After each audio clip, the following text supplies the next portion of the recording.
ಸಿಂಹ ಮತ್ತು ಇಲಿ. Hello friends, ನಾವು ಇವತ್ತು ಒಂದು ಹೊಸ ಕಥೆಯನ್ನು ಕೇಳೋಣ ಬನ್ನಿ.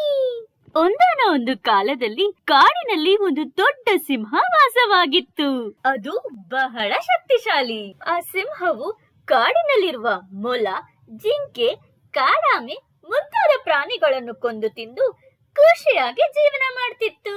ಒಂದು ದಿನ ಸಿಂಹವು ಒಂದು ಕಾಡು ಕುದುರೆಯನ್ನು ಹೊಟ್ಟೆ ತುಂಬ ತಿಂದು ತನ್ನ ಗುಹೆಯಲ್ಲಿ ಹೋಗಿ ಮುದ್ದಾಗಿ ಮಲಗಿ ಸುಖವಾಗಿ ನಿದ್ದೆ ಮಾಡಿತ್ತು. ಆ ಗುಹೆಯ ಒಂದು ಮೂಲೆಯಲ್ಲಿ ಒಂದು ಪುಟ್ಟ ಇಲಿ ವಾಸಿಸುತ್ತಿತ್ತು. ಅದು ಸಿಂಹದ ದೊಡ್ಡ ದೇಹವನ್ನು ಕಲ್ಲು ಎಂದುಕೊಂಡಿತ್ತು. ಅದರ ಬೆನ್ನ ಮೇಲೆ ಹಾರಿ ಹಾರಿ ಆಟವಾಡತೊಡಗಿತು. ಇದರಿಂದ ಸಿಂಹದ ನಿದ್ರೆ ಕೆಟ್ಟು ಹೋಯಿತು. ಬಹಳ ಕೋಪಗೊಂಡ ಸಿಂಹ ಕಣ್ಣುಗಳನ್ನು ತೆರೆದು ಇಲಿಯನ್ನು ಹಿಡಿದುಕೊಂಡು ನಂತರ ಇಲಿಯನ್ನು ನೋಡಿ ಹೇಳಿತು, ಏಯ್ ಚಿಕ್ಕ ಇಲಿಯೇ, ನಾನು ಆಳನಿದ್ದೆಯಲ್ಲಿ ಇದ್ದಾಗ ನನ್ನ ಮೇಲೆ ಹತ್ತಿ ಆಟವಾಡಿ ನನ್ನ ನಿದ್ದೆಯನ್ನು ಕೆಡಿಸಿದ್ದೀಯಾ? ಈಗ ನಿನ್ನನ್ನು ಏನು ಮಾಡುತ್ತೇನೆ ನೋಡು. ನಿನ್ನನ್ನು ನನ್ನ ಬಾಯಿಗೆ ಹಾಕಿಕೊಂಡು ಕೊಲ್ಲುತ್ತೇನೆ ಎಂದು ಸಿಂಹ ಹೇಳಿತು. ಇಲಿಯ ದೇಹವು ಭಯದಿಂದ ನಡುಗಿತು. ಅದು ತನ್ನ ಜೀವನವನ್ನು ಕೈಯಲ್ಲಿ ಹಿಡಿದುಕೊಂಡು ಸಿಂಹವನ್ನು ನೋಡಿ, ಸಿಂಹರಾಜ, ನನಗೆ ನೋವು ಉಂಟು ಮಾಡಬೇಡಿ. ನಾನು ನಿಮ್ಮ ದೇಹ ಕಳ್ಳು ಅಂದುಕೊಂಡು ಆಟವಾಡುತ್ತಿದ್ದೆ. ದಯವಿಟ್ಟು ನನ್ನನ್ನು ಕ್ಷಮಿಸಿ. ನೀವು ದಯೆ ತೋರಿಸಿ ನನ್ನನ್ನು ಕ್ಷಮಿಸಿದರೆ ಸರಿಯಾದ ಸಮಯದಲ್ಲಿ ನಾನು ನಿಮಗೆ ಸಹಾಯ ಮಾಡುತ್ತೇನೆ ಎಂದು ಇಲಿಯು ಹೇಳಿತು. ಇಲಿಯ ಮಾತನ್ನು ಕೇಳಿದ ಸಿಂಹ ಜೋರಾಗಿ ನಕ್ಕಿತು. ನಂತರ ಇಲಿಯನ್ನು ನೋಡಿ ಹೇಳಿತು, ಇಲಿಯೇ, ನೀನು ತುಂಬಾ ಚಿಕ್ಕವನು. ಇಷ್ಟು ಸಣ್ಣ ದೇಹದ ನೀನು ಪರ್ವತದಷ್ಟು ದೊಡ್ಡ ದೇಹವನ್ನು ಹೊಂದಿರುವ ನನಗೆ ಹೇಗೆ ಸಹಾಯ ಮಾಡುತ್ತೀಯಾ?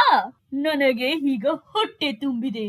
ನಿನ್ನಂತಹ ಚಿಕ್ಕವನಾದ ಇಲಿಯನ್ನು ನಾನು ತಿಂದರೆ ಅದು ನನಗೆ ಅವಮಾನ. ಹೋಗು ಇಲ್ಲಿಂದ ಎಂದು ಹೇಳಿ ಇಲಿಯನ್ನು ಬಿಟ್ಟಿತು. ನಂತರ ಇಲಿ ತನ್ನ ಮನಸ್ಸಿನಲ್ಲಿ, ಅಯ್ಯೋ, ಈ ಸಲ ಕಷ್ಟದಿಂದ ತಪ್ಪಿಸಿಕೊಂಡೆ. ಇನ್ನು ಮುಂದೆ ನಾನು ಸಿಂಹದ ಬೆನ್ನ ಮೇಲೆ ಹಾರೋದು ಬೇಡ ಎಂದುಕೊಂಡು ತನ್ನ ಚಿಕ್ಕ ಚಿಕ್ಕ ಕಾಲುಗಳಿಂದ ಟಪಟಪನೆ ಓಡಿ ಹೋಗಿ ತನ್ನ ಮನೆಗೆ ಸೇರಿಕೊಂಡಿತು. ಒಂದು ದಿನ ಸಿಂಹ ಎಂದಿನಂತೆ ಬೇಟೆಯಾಡಲು ಕಾಡಿಗೆ ಹೋಯಿತು. ಆದರೆ ಬಹಳ ಹೊತ್ತು ತಿರುಗಿದರೂ ಅದಕ್ಕೆ ಏನೂ ಸಿಗಲಿಲ್ಲ.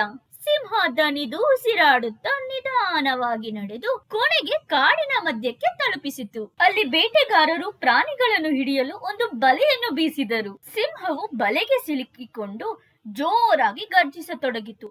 ಅದು ಎಷ್ಟೇ ಪ್ರಯತ್ನಿಸಿದರೂ ಆ ಬಲೆಯಿಂದ ಹೊರಬರಲು ಸಾಧ್ಯವಾಗಲಿಲ್ಲ.